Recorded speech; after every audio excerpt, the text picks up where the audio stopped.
Have you ever heard the story of a black single mom who texts her dangerous ex at 2 a.m.? Just 3 words. Your son. No milk. That text changed everything for Zuri Miller, who fought to keep her baby alive in Seoul's shadows, and for Jihan, the powerful Afro-Korean father whose world runs on secrets, power, and survival.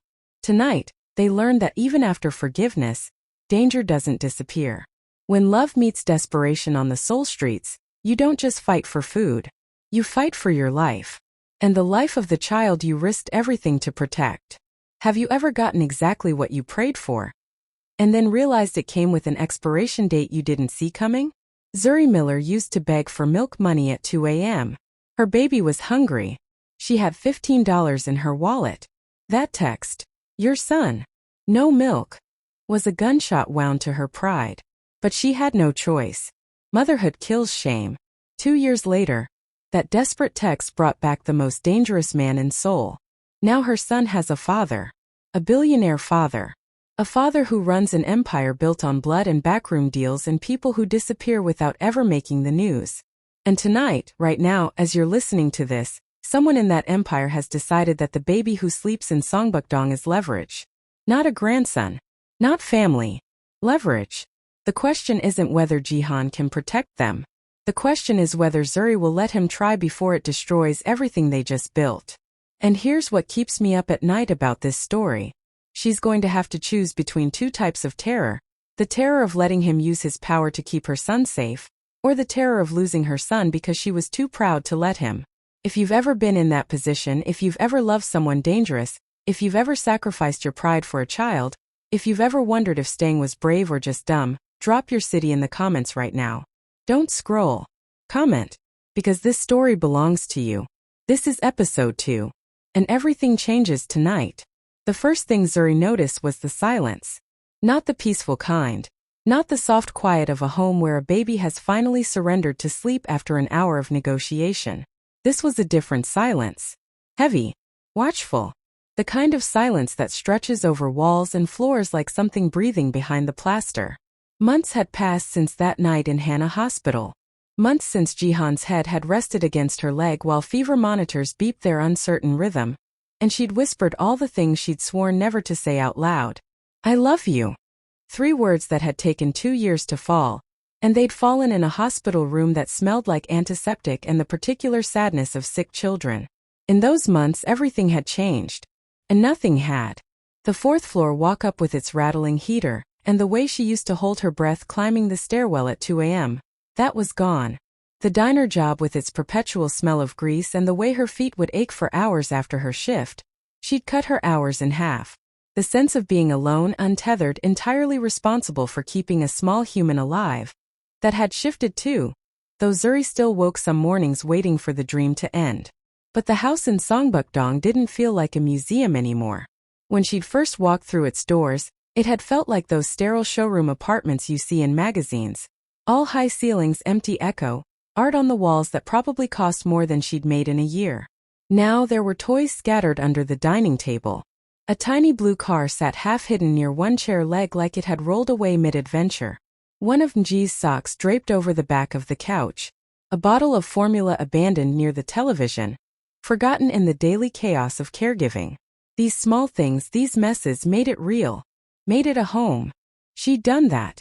She and a 10-month-old who'd never signed a lease, who didn't understand the concept of ownership or debt, or the weight of a man's criminal history. Somehow, they'd taken a palace and turned it into a place where people lived. This particular morning, sunlight fell across the bedroom floor in lazy golden stripes. Zuri lay on her side, watching it climb Jihan's shoulder. His arm was flung across the bed. Not across her, but across the teddy bear that Mji had shoved into his hand at 3 a.m. during a nightmare about nothing in particular. She'd watched her son do it. Small fingers curling around his father's in the dark, seeking reassurance that the man was real, that this new life wasn't temporary. If someone had told her 2 years ago, in that cramped Seoul apartment where she'd hidden from the world and from her own heart, that she'd one day watch Jihan sleep with a stuffed animal clutched like a secret, she would have laughed until something inside her broke. But there it was. The reality of it. Not a fantasy. Not the ending she'd written and rewritten in her head during those lonely nights. Just a man and a teddy bear and the morning light moving across skin like forgiveness. The illusion broke at 6:47 a.m. when Ji decided he was fully conscious and deeply offended about it. The baby's cry started as a soft, insistent whimper, the warm-up round, then escalated into the kind of wail that meant he'd been alone in his crib for approximately 45 seconds too long. To a 10-month-old, that's an eternity. That's abandonment. That's a personal betrayal by everyone who loves him. Zuri smiled despite the knot of worry that had become a permanent resident in her chest. She slipped from bed without waking Jihan, though she knew his body operated on a hair trigger, the slightest wrong sound, and he'd snap to full alertness faster than any alarm clock. The nursery was bright with early morning light. There he was, her whole world wrapped in dinosaur pajamas. Ji pulled himself up on the crib rail, chubby fingers curling tight, and his face transformed the moment he saw her. His eyes, Jihan's eyes, that deep brown that could look almost black when he was serious, lit up like she'd invented sunshine. For a moment nothing else existed. Not the medical school tuition bills stacked on her phone. Not the memory of beeping monitors and the feel of his father's tears against her neck. Not the knowledge that the man down the hall had enemies who viewed his son as currency. Just this, small hands, soft cheeks, the whole body joy of a baby who didn't understand danger yet. "Hey, my little soul baby," she whispered, scooping him up, inhaling the scent of sleep and milk and baby shampoo. "You ready to terrorize your appa again?" From the doorway. "He terrorizes me with love. There's a difference." She turned. Jihan leaned in the frame, one hand braced above his head, hair mussed, sleep clinging to the edges of his face. He wore sweatpants and a t-shirt instead of his usual immaculate armor, and somehow that made him look more dangerous, not less. Like the predator had shed his ceremonial clothes and was just him, unfiltered. Zuri's chest did something dumb and complicated. "You were supposed to be sleeping," she said. "I was," he replied, "until my son initiated his morning coup." He stepped into the room and for a heartbeat Zuri saw two versions of him overlaid on top of each other. The first time he'd come to this nursery months ago. Hands awkward around a bottle, shoulders hunched with a kind of fear that had nothing to do with boardrooms or bullets. And this version, the one who moved with the kind of ease that only comes from doing something 1,000 times and somehow still getting it right. His hand trembled just slightly when it touched Mji's back. Not from uncertainty. From some emotion he still struggled to name out loud.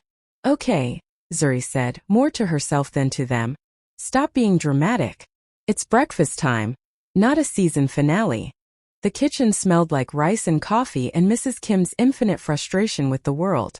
The older woman moved around the space like a tiny, slippered storm, muttering in Korean, occasionally jabbing a finger in someone's direction for emphasis, but moving plates of food with the precision of someone who'd spent her life feeding ungrateful people. "This is what I wanted," Zuri thought, watching Jihan attempt to wrestle Mji into a high chair while the baby giggled and made himself a complete floppy noodle. Not luxury. Not imported marble or art that costs more than her entire childhood home. Just help. An extra pair of hands. A neighbor who loved her baby enough to stay late when things fell apart. A man who could say, "I'll take the morning shift," and actually mean it. If you're listening to this from your own corner of the world right now, and I know many of you are, maybe you understand that feeling. Maybe you're listening from a one-bedroom in Johannesburg, dishes piling up in the sink, a toddler climbing over your legs at 6 a.m., your back already screaming about the day ahead. Maybe you're in Lagos traffic, phone balanced on your lap, half listening, half calculating whether you have enough left after rent to buy diapers and the one snack your child always asks for. Maybe you're in a cramped flat in London or a studio in New York or a small house in Accra, and all you want, the only thing you actually want, is for someone to carry the stroller up the stairs once. Just once. To share the weight for 5 minutes. If that's you, if you've ever whispered, "I'm so tired," into your pillow so your kids won't hear, keep listening. Because this story isn't just about what happens when a dangerous man meets a determined woman. It's about what happens when the life you prayed for finally arrives, and brings its own kind of terror. Zuri's phone buzzed next to her half-eaten toast. She glanced down, expecting another reminder about her application to the hospital's clinical program. Instead, the subject line made her heart lurch. Clinical placement, conditional offer. For a moment the kitchen blurred. She set down her fork and read it again, making sure the words were real. She'd applied months ago, on a night when Jihan had taken over bedtime and she'd sat alone with her laptop, fingers hovering over the keyboard like it was a loaded gun. It had felt foolish then, this American girl with an accent, with a gap in her education, with a baby on her hip daring to send her name into the same digital pile as candidates who'd never missed a lecture for a double shift, who'd never chosen between formula and textbooks. She opened the email fully. The words were formal, corporate, careful. But the meaning was simple. They wanted her. Not as a favor. Not as a diversity project. As someone worth investing in. Her knees went a little weak even sitting down. Medical school had been the dream she'd buried when 2 pink lines appeared on a plastic stick. She'd told herself she'd chosen motherhood. That poor girls from Ohio who dated men like Jihan didn't get white coats and stethoscopes and hospitals that took them seriously. But here it was. A door creaking open. Conditional, yes. Conditional meant strings attached. It meant sacrifice. But it meant possible. Zuri. Jihan's voice cut through the rushing in her ears. He'd noticed the way her hand froze around the phone. Of course he had. The man could smell tension the way other people smelled coffee. "It's the hospital," she said quietly. They want me. For the placement." She waited for the old Jihan to surface. The one from the penthouse years who would have offered to simply buy her a spot at any institution, who thought problems could be solved with phone calls and cash. Instead, his eyes softened in a way that still disoriented her. "That's good," he said. "That's really good. There's a catch," she added quickly, before the hope could get too big. "The hours are brutal. Nights. Early mornings. Weekends. They want to see if I can handle the rotation. It means less time here. Less time with." She glanced at Mji, who was currently engaged in the serious work of mashing banana into the table through sheer willpower. "Less time with us," Jihan finished for her. There was no accusation in it. Just fact. She nodded. Something flickered across his face, so fast she almost missed it. A flash of something that looked like fear. Not for himself. For what this meant. For the routine they'd built, the hours that orbited around her presence, the soft predictability of mornings and bedtimes, and the 3 of them existing in the same space. He could have said, "You don't need this. I can provide for you." He could have played the protector card, the man who'd already done so much. He didn't. "Take it," he said instead. The words dropped between them like a stone thrown into deep water. "I don't even know the schedule yet," she protested automatically. "You don't know what you're agreeing to. It might mean long stretches where you're alone with him. Or we need more childcare. Or, he cut in gently, we figure it out together. You didn't survive everything you survived just to spend the rest of your life wiping tables at a diner, Zuri." His gaze didn't waver from hers. "I watched you at Hannah Hospital," he continued. "Those parents, the way they looked at you. Like you were the one thing holding them together. Like you were the answer to a prayer they didn't know how to speak out loud. That's not something you waste. That's something you protect. That's something you build on." Praise from anyone else might have made her brush it off, redirect it. From him, it felt like standing suddenly under a beam of light after months of shadow. Her throat tightened. "I don't want to disappear into that world again," she whispered. "The grinding. The exams. The nights where you're so tired you can't remember your own name. I nearly broke myself the first time trying to prove I belonged." "You're not alone this time," he replied. "Last time you were carrying everything. School. Work. Pregnancy you didn't tell me about. This time let me carry something. Anything." His hand moved across the table, stopped just shy of hers. An invitation, not a demand. Question, not a statement. If you're listening and choking on the idea of someone offering you help, maybe you know exactly how she felt. Maybe you've been the strong one for so long that the idea of leaning on somebody makes your chest hurt. Maybe you turn down help before it's even offered because you don't trust it to stay, don't believe it's real, don't think you deserve to have the weight shared. If that's you, ask yourself one thing. If the roles were reversed, if someone you loved was drowning under everything they carry every day, would you insist they refuse a life raft too? Or would you throw them the rope, consequences be damned? Zuri didn't take his hand. Not yet. Old habits didn't die just because someone spoke softly. But she did let the idea of this new future settle into place like fragile glass you're afraid to set down too hard. Okay, she said. I'll email them back. Ask for more details. The rest of the morning blurred into the familiar chaos. Spilled juice, emergency diaper changes, searching for keys that were somehow always in the last place anyone looked. By the time Jihan strapped Mji into the car seat, the conditional offer sat in her inbox like a second heartbeat. She stood in the doorway watching him check the seatbelt 3 times. 4 times, the way he'd checked everything since that first night in Hana Hospital when he'd realized how fragile small humans really are. Text me when you get to the hospital, he said, not looking up from G's buckle. Text me when you get to daycare, she shot back. It had become their ritual, a shared superstition. As if words on a screen could keep the world from breaking. She watched the car roll down the quiet, tree-lined street. A normal street in a normal neighborhood, in a city that had no idea its most dangerous son had a car seat where his weapons used to be. She went back inside, finished her coffee, changed into the clothes that made her feel like a version of herself she'd almost forgotten existed, professional, capable, somebody's doctor in training. As she locked the door behind her and headed toward the subway, she didn't see the black sedan that slid slowly into view at the far end of the block. She didn't see the way it paused just long enough to watch her walk away, then eased back into motion, maintaining distance like a prayer. She didn't see the cameras positioned in the eaves of the nearby building, lenses trained on the house she'd just exited. She only felt the ghost of that old familiar unease prickling the back of her neck. The same unease that had followed her through years of living in someone else's shadow. She told herself it was nothing. Old habits. Old fear. A phantom pain in a life she'd cut away. She kept walking. The daycare smelled like finger paint and disinfectant, and the particular chaos of 20 small humans trying to exist in one room. Jihan had never been inside before. For the first 2 weeks of his reconciliation with Mji, Zuri had insisted on taking the baby to daycare herself, on dropping him off and picking him up, on maintaining what she called my sphere. Her world. Her rules. Her people. But this morning she'd asked him, almost casually as she was rushing out the door, "Can you take him today? I want to get to the hospital early and impress people, you know?"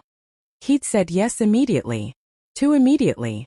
Like he'd been waiting for that invitation. Now he stood at the desk, signing in, acutely aware that he was the most overdressed person in this building by approximately $1,000 worth of tailored suit. The director, a woman named Lee Hae-won who couldn't have been older than Zuri, but had the exhausted energy of someone who'd seen every version of chaos humanity could produce, smiled up at him with the kind of professional warmth that didn't quite reach her eyes. "Mji is doing wonderfully," she said, the speech clearly well rehearsed. "He's very social, very bonded to his mother. He's learning to share with other children, though we're working on that. There's a lot of pushing when toys are involved." Jihan listened to the report on his son like she was briefing him on a business acquisition. 10 months old and already possessive. He had no idea where the baby got that from. The classroom was bedlam. Controlled bedlam, but bedlam nonetheless. Mji sat in the corner, methodically destroying a stack of blocks, utterly focused on his work. When he saw Jihan, his face lit up in a way that made something in Jihan's chest reorganize itself. The baby abandoned his blocks and pulled himself up, using a nearby table as leverage. He took 4 unsteady steps before gravity remembered he wasn't quite ready for independence and sat him down hard on his diaper. He didn't cry. Just looked at the distance he'd covered like he'd personally invented walking. Jihan scooped him up, breathing in that specific baby smell, milk and warmth and innocence, and felt the weight of what he was protecting settle more heavily on his shoulders. "You're getting strong," he murmured in Korean. "Too strong. You're going to start running away from me, and then what will I do?" Mji babbled in response, making his usual collection of sounds that weren't quite words yet but definitely conveyed meaning. "Dad, I am serious about this walking thing, and also I want your watch." As Jihan carried him out, Lee Hae-won called out one more thing. "Oh, and tell Zuri we're planning a parent day next month. We'd love both of you to participate." Both of you. Like they were a unit. Like it was that simple.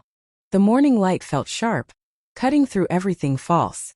As Jihan strapped Mji into his car seat, the new car, not the Genesis, something more understated, less criminal empire.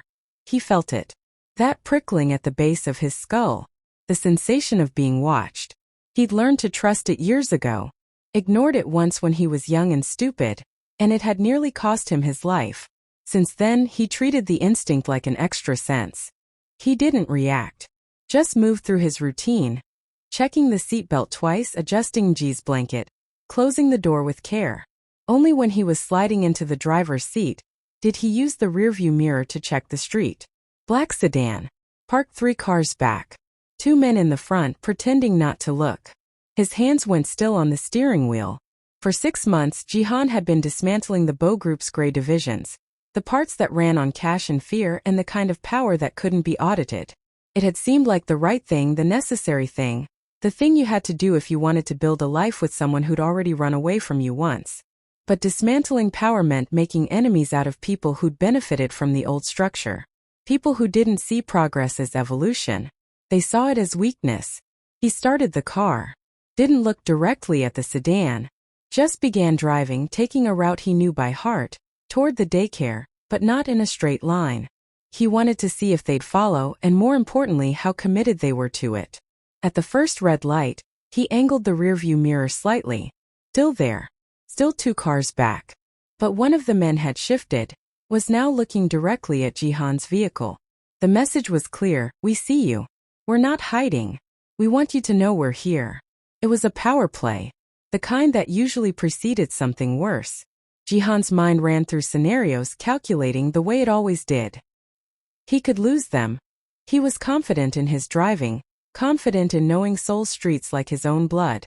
But losing them would also mean they knew they'd been spotted, and that might escalate things before he was ready.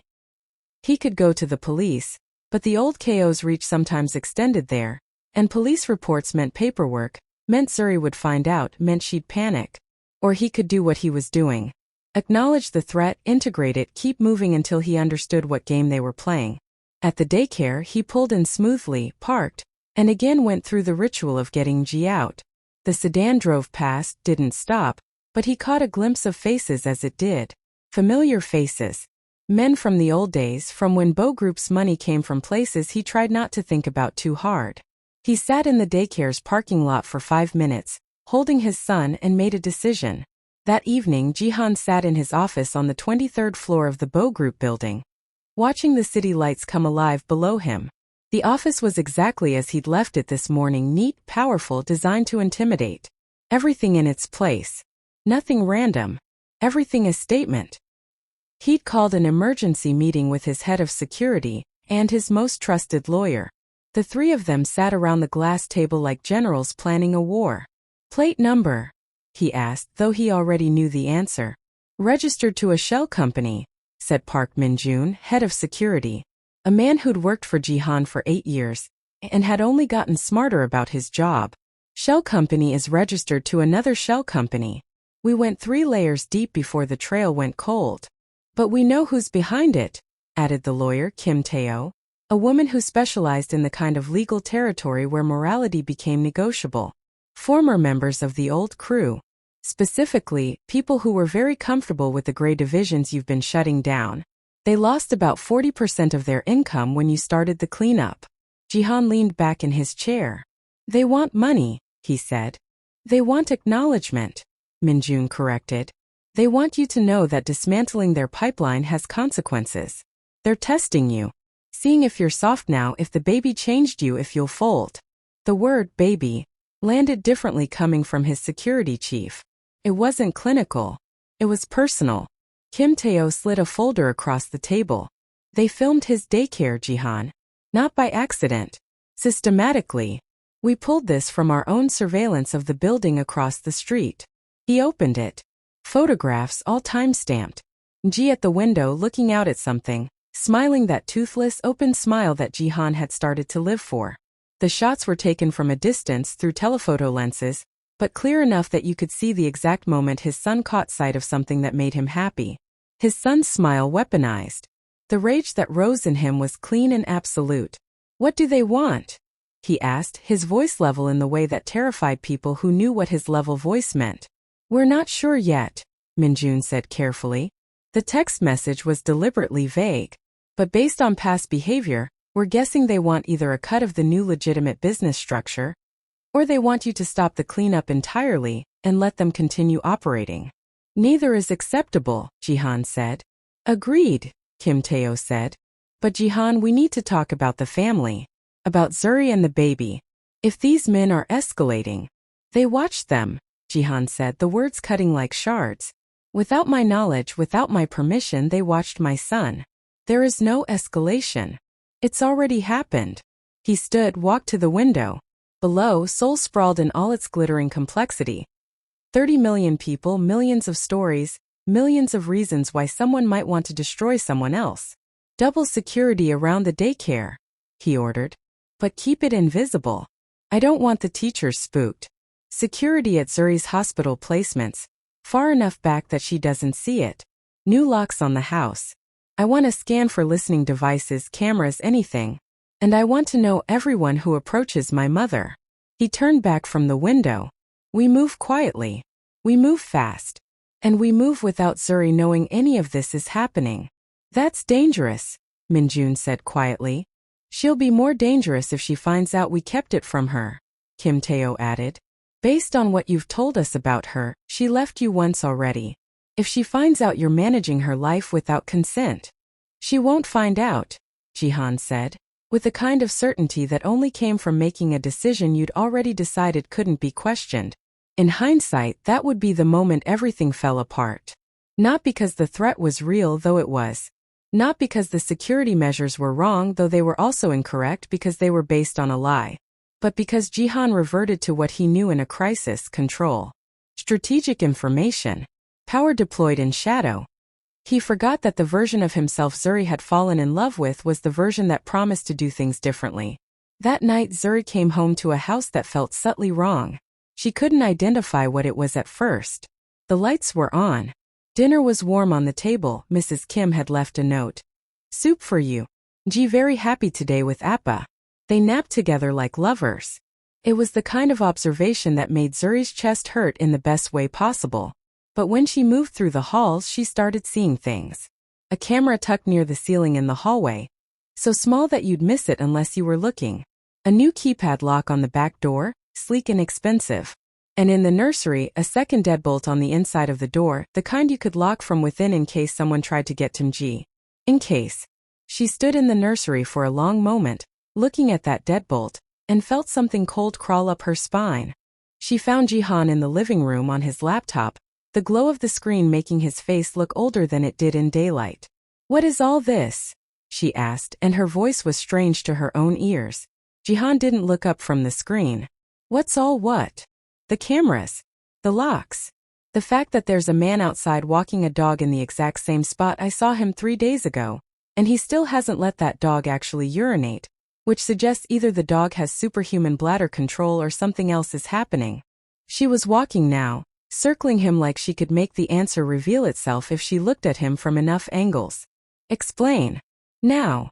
He closed the laptop slowly, deliberately, like he was buying time. There was a threat, he said. Directed at me, at the company. I had security measures put in place. The words were calm. Controlled. Exactly the words someone would use when they planned this conversation and prepared their defense. Zuri's heart started moving faster. What kind of threat? She asked. The kind that happens when you dismantle an illegal empire. He replied. The kind that always comes. Nothing concrete. Nothing immediate. Nothing concrete, she repeated. She didn't recognize her own voice anymore. Jihan, there are cameras in my house and a deadbolt in my baby's room, and a man pretending to have a dog outside. And you're telling me about nothing concrete. She stopped pacing, stood directly in front of him. You promised me transparency. You promised if anything involving our son came up, I would know. I would be part of the conversation. Did you think I wouldn't notice? I didn't want you to be scared. The words hung in the air between them, and she felt something in her chest crystallize into rage. You didn't want me to be scared, she repeated. So instead you made decisions about my son's safety, about my house, about my ability to know what's happening in my own life, and you kept it all secret. That's not protection, Jihan. That's control. He stood, and for a moment she could see the old Jihan rising up in his posture, the man who solved problems by wielding power, by managing information, by making himself the architect of every situation. I had it handled, he said. You had nothing handled, she shot back. You made choices without me. That's the opposite of being partners. The words landed hard because they were true and because he knew they were true. I understand danger, Zuri continued, her voice shaking slightly. I left you once because of it. I came back because you promised me things would be different. You promised me we'd be a team. But you just proved that the second there's a crisis, you revert to doing exactly what I was afraid of. Managing me. Controlling information. Deciding what I'm allowed to know about my own child's safety. She pressed her palms against her eyes.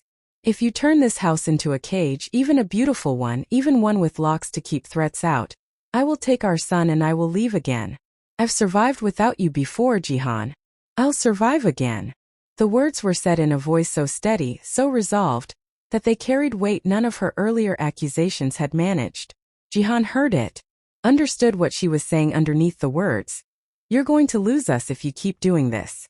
I made a mistake, he said quietly, in how I handled it. Not a mistake, Zuri said. A choice. A very specific choice to manage my life instead of including me in it. For a long moment, neither of them spoke. The house around them seemed to hold its breath. Jihan moved toward her, but she held up a hand, stopping him mid-motion. Don't, she said. Don't try to fix this with apologies or explanations. I need you to make a decision right now about what this is, about what we are. What do you mean? His voice was lower now, careful. I mean, are you the kind of man who needs to control situations?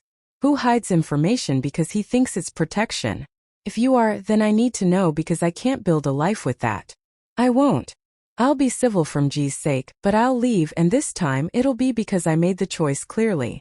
She sat down on the couch, suddenly exhausted.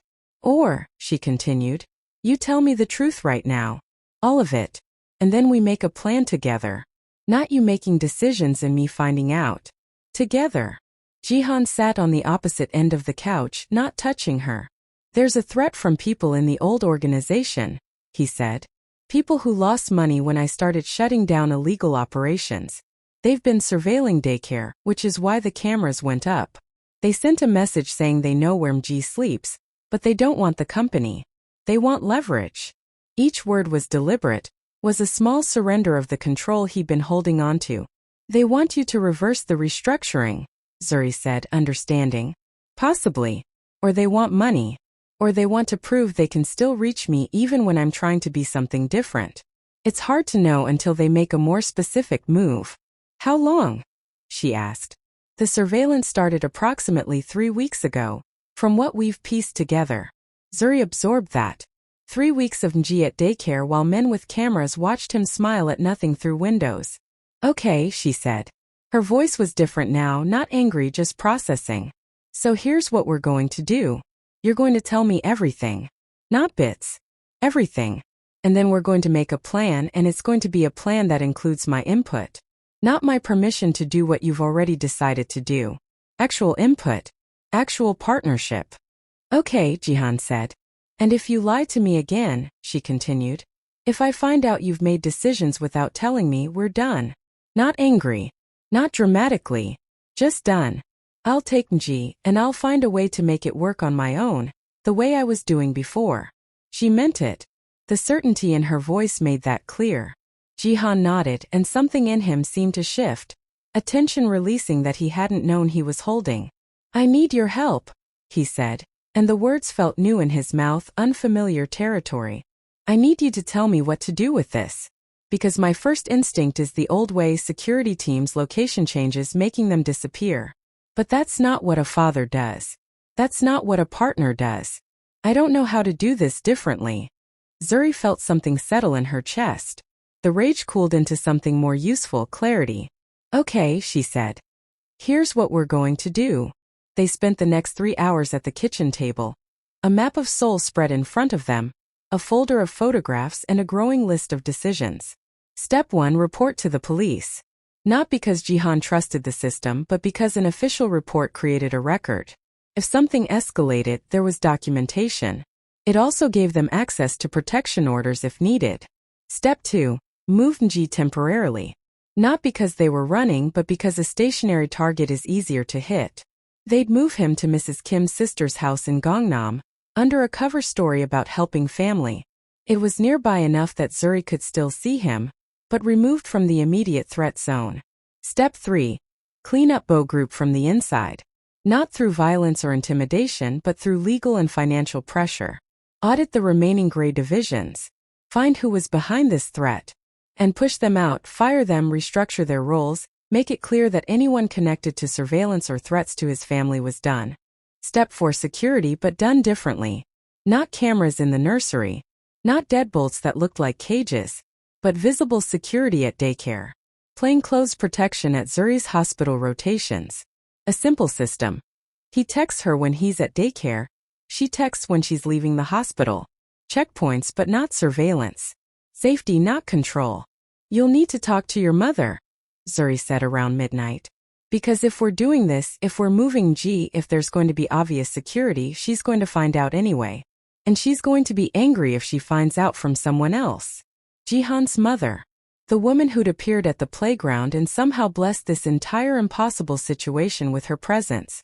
She'll want to get involved, he said. Let her, Zuri replied. She clearly has power in your world.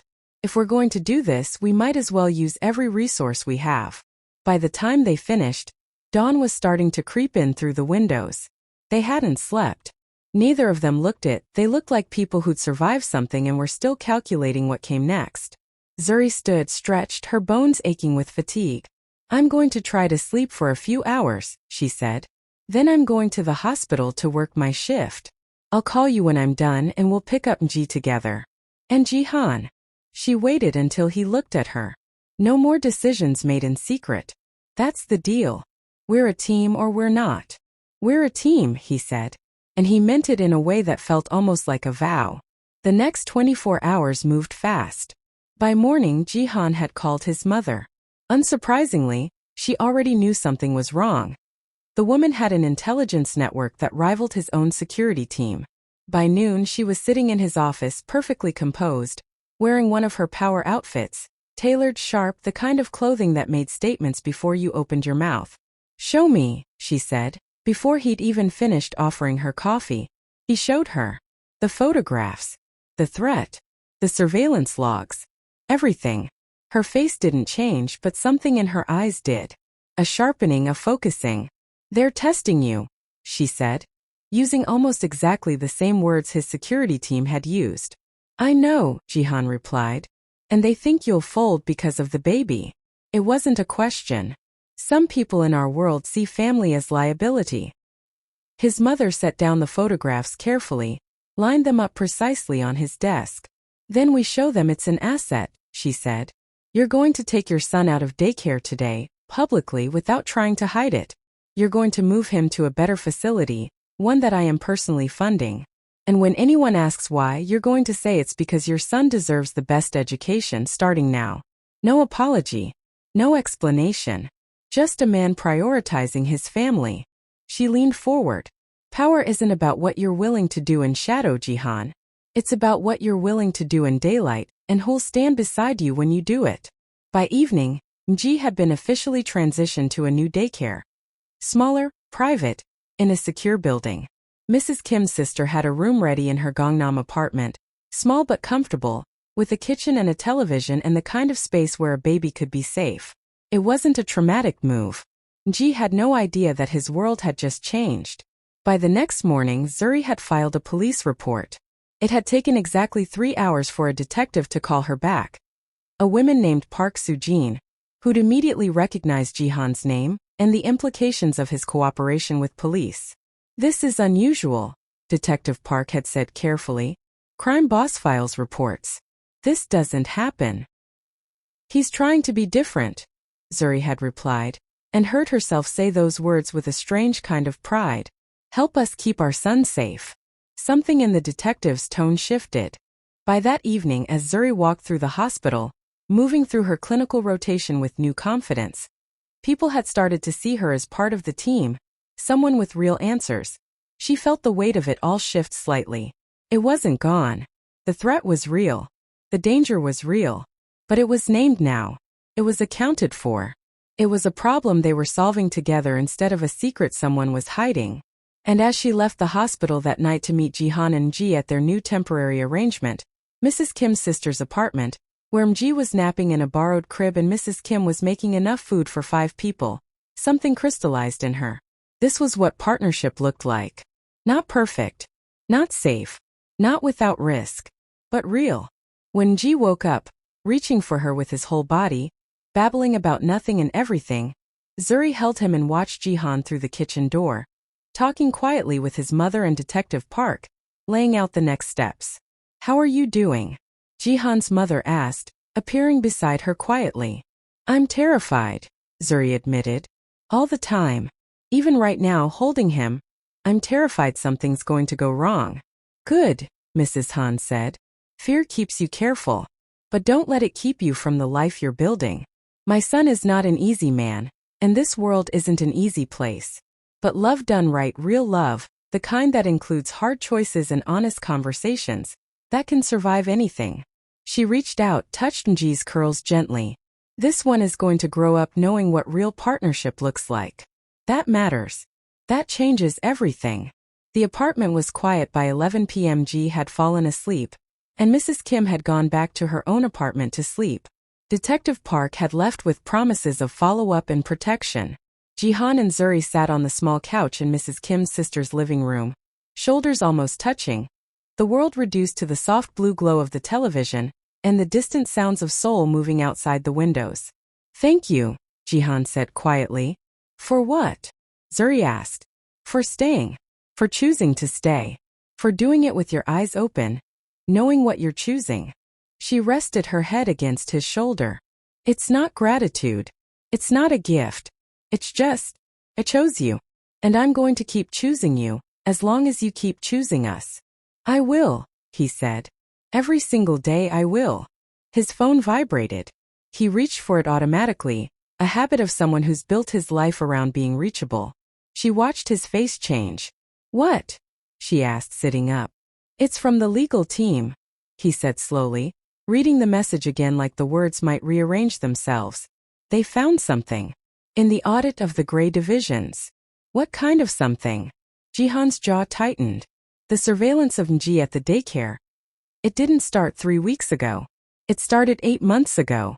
Before I even knew you were pregnant. Before you told me about the baby." Zuri felt her breath stall. "What does that mean?" she whispered. "It means whoever's behind this, they've been watching you. Long before the threat. Long before the threat was a threat." His eyes found hers in the dark. "They knew about Nji before I did, Zuri. They were waiting for him. This isn't about recent enemies. This is about someone who's been hunting this the entire time." And as he said it, his phone lit up again. An email. Subject line: "Tell your woman the truth about why you really married her." Nobody. Just an attachment. A video file. With shaking hands, Jihan clicked play. The screen flickered to life. It showed Zuri years ago, sitting across from a man in an office. A man with Jihan's face, but older. His father. Dead for 3 years, supposedly. Supposedly. Zuri watched her own face in the video, younger, terrified, clutching a file folder that looked like adoption papers. And she heard her own voice say, "If you help me get out, if you help me disappear, I'll make sure he never finds out what you did." Everything Zuri believed was a choice was actually part of a plan laid out years before Nji was even conceived. And the men hunting her son aren't random threats. They're family. If you made it this far, you already know what comes next will destroy everything they've just rebuilt. Comment your city, your country, and tell me, who do you trust in this story? Because someone just lied and someone just got caught.